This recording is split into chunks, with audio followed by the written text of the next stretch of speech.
Welcome to our channel RRB ALP technician grade 1 and grade 3కి సంబంధించి score cards ఎలా download చేసుకోవాలో ఈ వీడియోలో తెలుసుకోబోతున్నారు. వీడియో చూసే ముందు ఒక లైక్ చేసి ఛానల్కి తప్పక సబ్స్క్రైబ్ చేయండి. మీరు ఏ జోన్కి అప్లై చేశారో ఆ జోన్లో లాగిన్ అయితే అవ్వండి. లాగిన్ అయ్యాక ఇక్కడ లేటెస్ట్ అప్డేట్స్ అయితే కనిపిస్తుంది. సికింద్రాబాద్ వెబ్సైట్ అప్లై చేసిన వాళ్ళకి ఏఎల్పి అని ఉంటుంది కదా, క్లిక్ హియర్ బై లింక్ మీద క్లిక్ చేయండి. క్లిక్ చేసిన తర్వాత ఇక్కడ మీ యొక్క రిజిస్ట్రేషన్ నెంబర్ అయితే ఎంటర్ చేయండి.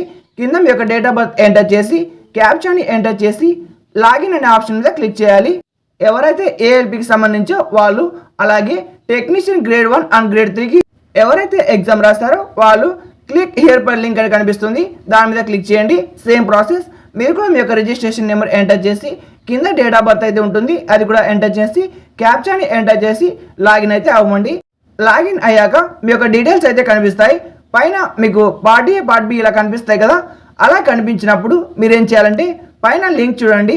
అక్కడ మీకు యూఆర్ఎల్ లాగా పైన ఒక లింక్ అయితే కనిపిస్తుంది, దాన్ని కాపీ అయితే మీరు చేసుకోవాలి. నేను ఉదాహరణకు అలా కాపీ చేస్తాను, మీరు ఓపెన్ చేసిన తర్వాత కాపీ చేసుకోండి. మీ యొక్క డీటెయిల్స్ ఓపెన్ అయినప్పుడు యూఆర్ఎల్ కాపీ చేసి ఇక్కడ ర్యాంక్ మిత్ర అని టైప్ చేయండి. ర్యాంక్ మిత్ర వెబ్సైట్ అయితే ఓపెన్ చేయండి. ర్యాంక్ మిత్ర వెబ్సైట్ ఓపెన్ చేసిన తర్వాత ఇక్కడ మీకు టెక్నీషియన్ గ్రేడ్ 3, గ్రేడ్ 1 అలాగే ఏఎల్పి కూడా ఉంటుంది. మీరు ఏ ఎగ్జామ్ రాస్తారో ఆ ఎగ్జామ్ పైన అయితే క్లిక్ చేయండి. క్లిక్ చేసిన తర్వాత మీ యొక్క డీటెయిల్స్ అయితే మీరు ఇవ్వాల్సి ఉంటుంది. ఫస్ట్ అయితే నేను టెక్నీషియన్ గ్రేడ్ 1 మీద క్లిక్ చేస్తాను. క్లిక్ చేసిన తర్వాత మనం ఇంతవరకు కాపీ చేస్తాం కదా యూఆర్ఎల్, ఆ యొక్క యూఆర్ఎల్ అయితే ఇక్కడ పేస్ట్ చేయండి.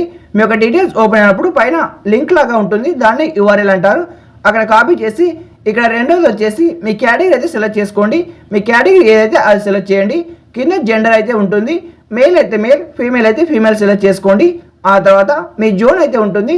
ఇప్పుడు నేను చెప్పే జోన్ సికింద్రాబాద్ సంబంధించి కాబట్టి సికింద్రాబాద్ జోన్ అయితే నేను సెలెక్ట్ చేశాను. మీరు ఏ జోన్ ఉంటే ఆ జోన్ సెలెక్ట్ చేసుకోండి. తర్వాత పేపర్ లాంగ్వేజ్ కూడా సెలెక్ట్ చేసుకోవాలి. ఇంగ్లీష్ ఉంటే ఇంగ్లీష్, తెలుగు ఉంటే తెలుగు క్లిక్ చేసి కింద చెక్ బాక్స్ మీద క్లిక్ చేసి కింద బ్లూ కలర్లో సబ్మిట్ కనిపిస్తుంది కదా, దాని మీద క్లిక్ చేయాలి. క్లిక్ చేస్తే మీ యొక్క స్కోర్ కార్డ్ అయితే కనిపిస్తుంది. ఎవరైతే ఏఎల్పి ఎగ్జామ్ రాస్తారో వాళ్ళు ఏఎల్పి మీద క్లిక్ చేసి మీరు కాపీ చేసిన యూఆర్ఎల్ ఇక్కడ పేస్ట్ చేయండి. ఇంకా same process category, gender, zone select చేసుకొని కింద పేపర్ లాంగ్వేజ్ సెలెక్ట్ చేసి చెక్ బాక్స్ మీద క్లిక్ చేసి సబ్మిట్ మీద క్లిక్ చేస్తే మీ స్కోర్ కార్డ్ అయితే కనిపిస్తుంది. ఇక టెక్నీషియన్ గ్రేడ్ 3 ఎవరైతే ఎగ్జామ్ రాస్తారో వాళ్ళు కూడా సేమ్ ప్రాసెస్. వీడియో నచ్చితే ఒక లైక్ చేసి ఛానల్కి తప్పక సబ్స్క్రైబ్ చేయండి. అలాగే మీ ఫ్రెండ్స్ ఎవరైనా ఎగ్జామ్ రాసి ఉంటే వాళ్ళకి ఎవిడెన్స్ షేర్ చేయండి. Thank you for watching.